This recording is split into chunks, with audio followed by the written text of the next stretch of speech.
안녕하십니까. 샘물책방 운영하고 있는 소설가 오관운입니다.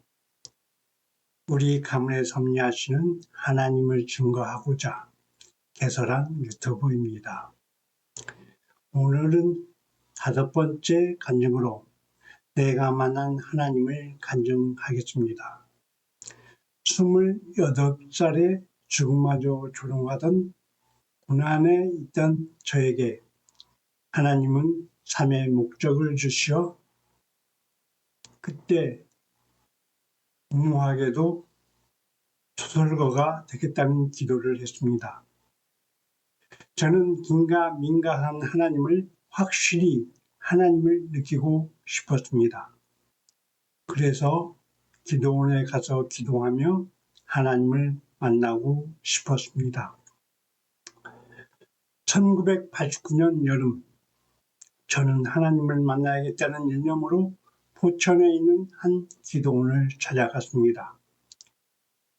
그곳에서는 여름 신유 집회가 열리고 있었습니다.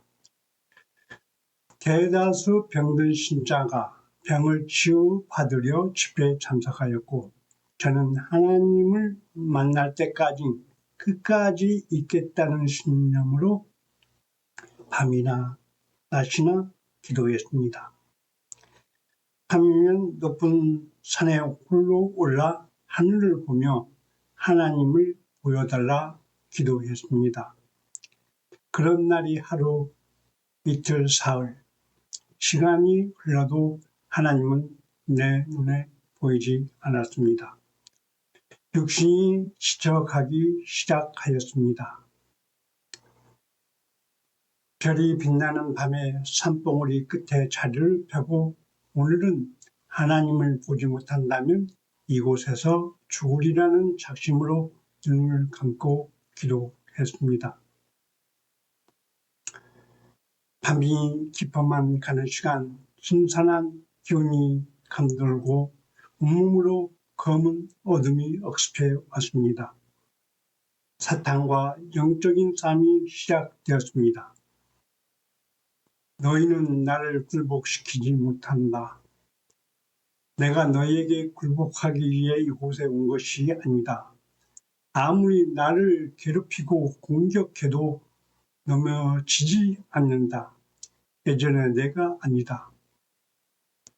제가 느끼기에는 사탄이라는 존재와 싸우며 기도했습니다. 한순간 눈을 뜨라는 맑은 음성이 들려왔습니다. 눈을 뜨자 순간 어둠과 두려움이 물러가고 하늘의 별들만 보였습니다.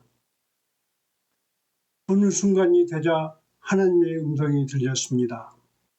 사랑하는 나의 아들 간웅아, 내가 너를 얼마나 사랑하는지 아니? 너는 오늘도 그것을 느끼지 못하는구나. 많은 사람이 너를 따르지 않았더냐? 그보다 더한 탤런트가 어디 있느냐? 순수한 어린아이들이 너를 좋아해 따르고 많은 사람이 너를 사랑한다고 고백하는데 너는 왜 너를 사랑하지 않느냐? 나의 모든 걸 알고 있는 듯한 따뜻하고 포근한 음성이 나의 온몸을 감쌌습니다. 하나님이 나를 사랑한다는 음성에 감사로 콧물 흘리며 회개의 방한 기도를 했습니다. 그리고 기도가 이어져 갔습니다. 제가 그토록 바라던 하나님의 모습을 보지는 못했지만 음성만으로도 하나님의 존재를 느낄 수가 있었습니다. 하나님을 만났다는 것에 당신은 반감을 품을 수가 있을 것입니다. 제가 느낀 것은 하나님의 존재를 눈으로 본다는 것보다 들었다는 것입니다. 예를 들어 우리가 호흡하는 공기가 없다면 우리는 존재할 수가 없습니다. 우리 눈에 보이지 않지만 공기의 존재는 분별할 수 없는 것처럼 하나님도 눈에 보이지 않지만 저는 성령이라는 신령으로 하나님의 존재를 확인할 수 있었습니다. 여기서 말하는 하나님의 음성은 영으로 느끼는 것이므로 체험한 분은 동감할 것입니다. 하나님을 만나서 저에게 일어난 변화를 소개하겠습니다. 첫째, 기쁨입니다. 외로운 자였던 나에게 하나님이 있다는 것과 그분이 나를 사랑한다는 것에 기쁨이 샘솟아 힘이 넘쳐났습니다. 둘째, 회개하는 마음이 들었습니다. 지난 날들이 주마등처럼 지나가며 지은 죄가 보이고 뉘우침으로 회개하고 새로운 사람이 되었습니다. 셋째, 감사였습니다.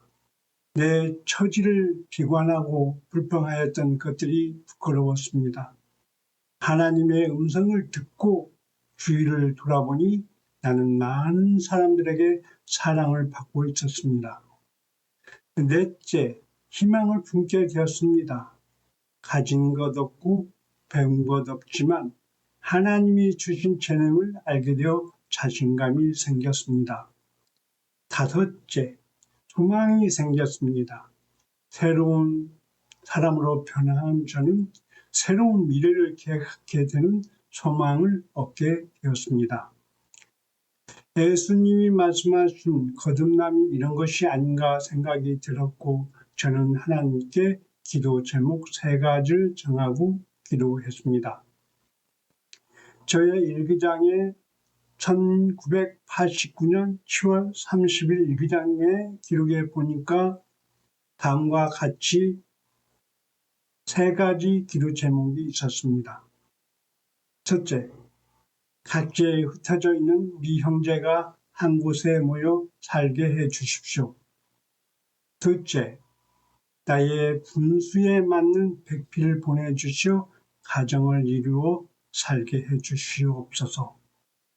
셋째, 안정된 터전을 주셔서 감사하는 삶을 살게 해 주시옵소서.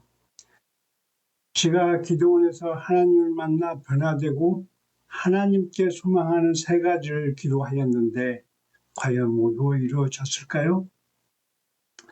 기도를 마치고 세상에 모든 것 얻는 것처럼 기쁜 마음으로 기도원을 떠나왔습니다. 고향에 내려온 지 얼마 되지 않았던 때였습니다. 서울에서 일하던 동생이 찾아왔습니다. 동생은 악착같이 일을 해서 번 돈이라며 통장을 내밀었고 형제들이 모여 석재 공장을 차리자고 하였습니다. 그 말을 듣는 저는 온몸에 전륜이 흘렸습니다. 기도원에서 내려온 지 4개월도 안 된 기간에 내 기도를 들어주셨습니다. 이렇게 빨리 하나님의 첫 번째 기도가 이루어질 줄은 상상도 못했습니다. 하나님은 먼저 내 기도를 알고 있었던 것입니다. 1989년 11월 2일에 정읍 7구라는 곳에 작은 속재 공장을 개업하고 각지에 흩어져 있던 형제가 한 곳에 모이게 되었습니다. 하나님의 놀라운 기도의 응답은 이것의 시작에 불과했습니다. 두 번째 기도 제목은 저와 가정을 꾸미는 아내를 만나는 일입니다. 저는 공장을 운영하며 총무를 담당했습니다. 1990년 공장에서 160km 떨어진 거래처인 여수를 방문했습니다. 그곳 사무실에는 새로운 여경위가 있었습니다. 사무실 라디오에서 찬송가가 흘러나왔고 책상 위에는 손때 묻은 성경책이 있었습니다. 같은 기독교인이라는 것에 관심을 갖습니다. 여경위와 이런저런 이야기를 나누었는데 사상도 건전하고 순수했습니다. 키가 조금 작긴 했지만 피부도 곱고 목소리도 낭낭해서 제 마음에 들었습니다. 무엇보다도 옷걸이에 걸려있는 핸드백의 가방끈이 닳고 닳아서 헤어져 있었습니다. 그 가방끈을 보고 이 여자구나라고 생각했습니다. 저는 그곳에 사업자 방문하며 내 마음을 편지로 알렸습니다. 그렇게 사귀게 되었고 아내에게 청혼하게 되었습니다. 하나님의 섭리로 저와의 만남을 인정하고 청혼을 받아 주었습니다. 가진 물질은 없지만 하나님의 섭리 속에 우리 부부는 결혼하였습니다.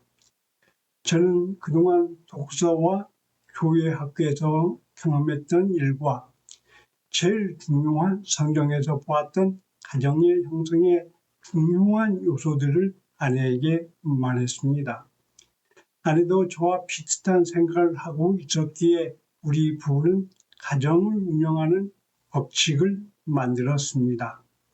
그때 만들었던 법칙을 소개하겠습니다. 첫째, 우리 가정은 하나님을 제일로 섬긴다. 둘째, 모든 일에서 가정을 1순위로 생각한다. 셋째, 직장 생활에 충실히 한다. 넷째, 교회에 협력하고 봉사한다. 다섯째, 아내와 남편은 어떤 어려운 일이 있어도 집안에서 자녀가 6살 때까지 가사와 교육을 함께한다. 여섯째, 남편과 아내는 가정을 중심으로 생활하고 불필요한 친교를 삼간다. 일곱째, 아이들에게 악기를 하나씩 가르쳐 교회나 사회에서 봉사하는 삶을 가르친다. 이렇게 7가지 법칙을 정하고 특별한 일이 없는 이상 지금까지 지키고 있습니다. 우리 가정은 하나님의 섭리에 따라 준비된 가정으로 그리스도 향기가 주의 분기를 늘 기대하고 행동하고 있습니다. 두 번째 기도는 이렇게 이루어졌습니다. 정말 놀라운 일이지요. 세 번째 기도는 제가 직접 운영하는 사업을 개업하는 일입니다. 약 10년의 세월이 흘러 우주의 공장을 개업하였고 안전하게 운영하였습니다. 그때까지 오는 놀라운 여정을 다음 장에서 이야기하겠습니다. 하나님은 이렇게 저의 3가지 기도를 모두 들어주셨습니다. 정말 놀라운 하나님의 기도 응답입니다. 감사합니다.